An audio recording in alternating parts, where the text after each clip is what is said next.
శానాకాలం యాద ఉంటుంది, శానాకాలం యాద ఉంటుంది అని చెప్పి నిజంగానే శానాకాలం యాదుడిత చేశాడు పాపం బిఆర్ నాయుడు మన మూర్తి. ఏం చేస్తాం, మళ్ళీ ఇంకో కట్టుకథలతోటి వస్తా ఉన్నాడు. ఆ కట్టుకథలు కూడా ఒక్కొక్కటి ఒక్కొక్క రకంగా ఒక్కొక్క తీరులో అసలు ఏంటి ఇలా కూడా ఉందా, ఇలా కూడా జరిగిద్దా అన్నట్టుగా మనల్ని ఆలోచింపజేసేలా తయారైపోయాడు. అంటే ఈ కట్టుకథలో ఇదే కానీ ప్రతినిధి 2 సినిమాలో కూడా రాసుంటే అసలు బంపర్ హిట్ అయిపోయేది. కానీ జనాల మీదకి ఆ డిబేట్లో కూర్చొని చెమట్లు పట్టి చేస్తా ఉన్నాడు మన మూర్తి. వాస్తవానికి గతంలో చంద్రబాబు నాయుడు గారి దావోస్ ట్రిప్ పైన ఒక కథ లేడు. వెంటిలేటర్ ఏదో పగిలింది, చంద్రబాబు నాయుడు గారు పొద్దున్నే లేచి వెళ్ళిపోయారు, అక్కడ బాబు గారు ఇట్లా అన్నారు అట్లా అన్నారు. అబ్బో, ఆ కథ ఎంత ఫేమస్ అయిపోయిందో మరి ఈ కథ కూడా త్వరలో అంతే ఫేమస్ అవ్వాలని నేను బలంగా కోరుకుంటున్నాను. ఒక్కసారి వల్లభనేని వంశీ గారి పైన మన టీవీ5 మూర్తి ఎటువంటి కట్టు కథ అల్లారో అది కూడా చూడండి ఒకసారి. అంటే ఆ కట్టు కథలకి ఇంకా అంతు పంతు ఏముండదు, ఇంకా అల్లేయటమే, ఇంకా దొరికేసాము మనం పీల్చి పిప్పి చేయడమే ఎంతతోనైనా. కానీ ఏం కట్టు కథలు, టీవీలో కూర్చొని జర్నలిజం చేయనరా స్వామి అంటే కాదు మేము స్టోరీ రైటర్స్. ఆ స్టోరీ రైటర్స్ పట్టుకొని జనాల్లోకి తీసుకెళ్ళిపోయి పూర్తి స్థాయిలో ఆ జనాల్ని పీల్చి పిప్పి చేసి వాళ్ళు ఉన్న మైండ్ అంతా లాగేసుకుంటాం మేము, వాళ్ళని ఆలోచింప చేసే శక్తి లేకుండా చేస్తామని చెప్పి ఎలా చేస్తారు మరి. చూడండి మన స్టోరీ టెల్లర్ మూర్తి. ఆ విజయవాడ ఎంట్రన్స్ దగ్గర పోలీసు వాహనంలోకి మారమంటే మారలేదు, పోలీసులు మళ్ళీ మార్చేలా చేశారు. కృష్ణలంగ పిఎస్ లో తీసుకెళ్లారు, పట్టమటి పిఎస్ లో కేసుని. కృష్ణలంగ పిఎస్ లోకి తీసుకెళ్లినప్పుడు వంశీ మాట్లాడిన మాట, ఎవడాడు నా మీద కంప్లైంట్ ఇచ్చినోడు ఎవడు, అతనికి అది కావాలి. మళ్ళీ ఏం చేస్తారు, ఆ కంప్లైంట్ ఇచ్చినోడు పేరు తెలిస్తే. అయినా కానీ ఎఫ్ఐఆర్ కాపీ, వారెంట్ అన్ని ముందే చూపించారు వారు ఇంటి దగ్గరే. స్టేషన్ లోకి తీసుకెళ్లి విచారణ మొదలెట్టిన తర్వాత అంతసేపు చాలా దురుసుగా కాన్ఫిడెంట్ గా ఉన్న వంశీ ఏం మాట్లాడలేదు, పూర్తి సైలెంట్ అయిపోయారట.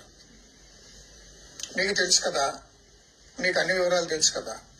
అన్ని వివరాలు తెలిసేది కానీ పూర్తి ఆధారం చూపించారు, కాల్ డేటా చూపించారు, కాల్ లిస్ట్ చూపించారు, మెసేజ్లు చూపించారు, సీసీటీవీ ఫుటేజ్ గురించి మాట్లాడారు.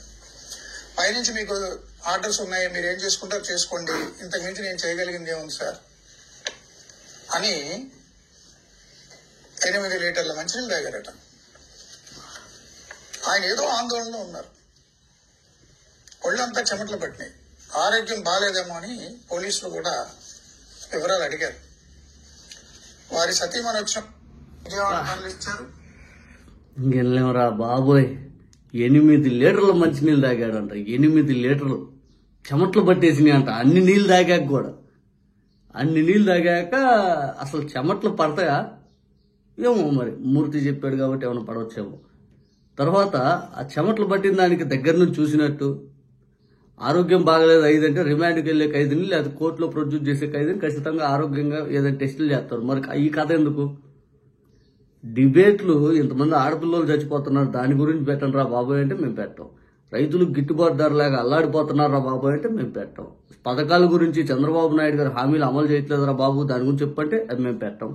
లక్షల కోట్లు అప్పు చేస్తున్నారా బాబు దాని గురించి పెట్టరా డిబేట్ అంటే దాని గురించి మేము పెట్టాం. గంజాయి కేసుల గురించి మేము పెట్టాం.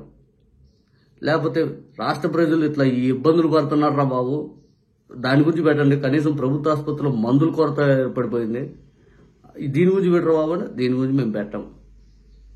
ఆ కిరణ్ రాయల్ అని చెప్పి ఒక అతను ఆ ఇష్యూ గురించి పెట్టరా బాబు అంటే మేము పెట్టాం. యాసిడ్ అమ్మాయి మేము పడి అమ్మాయి పెళ్లి కావాల్సిన అమ్మాయి చనిపోతుంటే అది అమ్మాయి ఆరోగ్యం బాగాలేకపోతే అమ్మాయికి పూర్తి స్థాయి ఇబ్బందికర వాతావరణం ఉంటే మ్యూజిక్ నైట్ ప్రోగ్రామ్ పెట్టుకుంటే దాని గురించి మేము పెట్టాం. సుగాలి ప్రీతి లాంటి ఒక పాపకు న్యాయం చేస్తామని అధికారంలోకి వచ్చిన ఇష్యూ దాన్ని టేక్అవుట్ చేయరా బాబు సిబిఐ ఎంక్వైరీ చేయని అంటుంది అంటే మేము పెట్టాం. మనం దేని గురించి పెడతామంటే జగన్మోహన్ రెడ్డి గారి గురించి. జగన్మోహన్ రెడ్డి గారి ప్రభుత్వం అయిపోయి సంవత్సరం అవుతున్నా కూడా ఇంకా దాని మీద పడి ఏడవటం మాత్రం ఏడుస్తాం. మనమే అంతే మన బతుకులే అంత, మన విధానాలే అంత. కానీ పేరుకు మాత్రం న్యూట్రల్ జర్నలిజం, గుండెలు బాదుకునే జర్నలిజం, గుండెలు అదిరిపోయేది జర్నలిజం. కేంద్ర ప్రభుత్వం నుంచి ₹1 రాలేదురా బాబు దాని గురించి పెట్టరా బాబు దాని గురించి మేము పెట్టాం.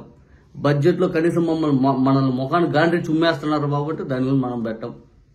మరి కేంద్రంలో చక్రాలు తిప్పుతుంది మనమే కదా ఆయన, మరి దాని గురించి పెట్టాను దాని గురించి మనం పెట్టాం. ఎందుకు మూర్తి ఇంకా ప్రతినిధి 2 కలిపితే 3 తీయంగా. ఎందుకు నీలాంటి నిజాయితీ అని పేరు పెట్టుకోవటం? చెప్పు. ఏమన్నా నీకున్నా ఈ రాష్ట్ర ప్రజానీకానికి నీ డిబేట్ ద్వారా ఏమన్నా లాభం పడుతుందా? ఇంకా సంవత్సరం అవుతున్నా కూడా జగన్మోహన్ రెడ్డి గారి పరిపాలన గురించి ఇంకా కూడా ఇంకా శనాకాలం యాదున్నట్టు శనాకాలం నిజంగానే యాదుండిత చేసినాం. అంతే ఈ ప్రభుత్వాన్ని కూడా శనాకాలం యాదుండిత చేస్తాం. అంతే జనాలకు కూడా అదే గుర్తుంటుంది. అర్థమైందా? చరిత్రలు నిలిచిపోతారు వీళ్ళు. ఇంత దరిద్రపు పరిపాలన. ప్రభుత్వ ఉద్యోగస్తులు జీతాల సమయానికి ఇవ్వలేం పరిపాలన.